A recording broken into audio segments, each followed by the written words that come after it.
Hello दोस्तों, नमस्कार, प्रणाम। आप सब कैसे हैं? उम्मीद है कि आप सब अच्छे हैं।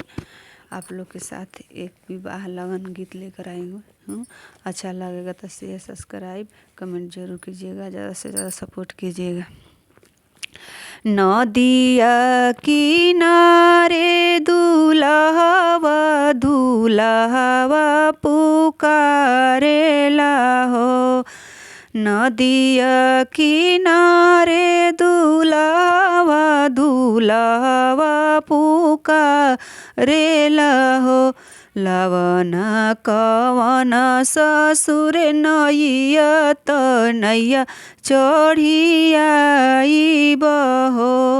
लवन कवन ससुर नैया तनैया चढ़ियाइब हो।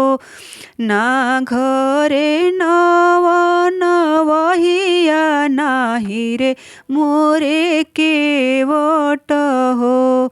ना घरे नवन वहिया नाही हो मोरे केवट हो।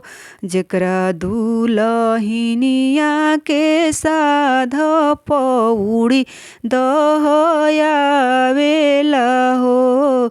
जेकरा दुलहिनिया के साध पौड़ी दहयावेला। भीजेला अंगवा के आगत पछवा के पाँव भीजे हो। भीजेला अंगवा के आगत पछवा के पाँव भीजे हो।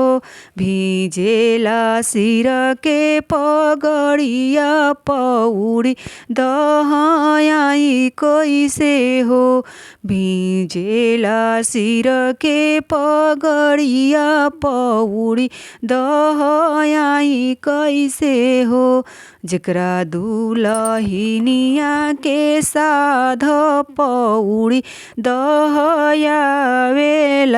जेकरा दुलहिनिया के साध पौड़ी दहयावेला।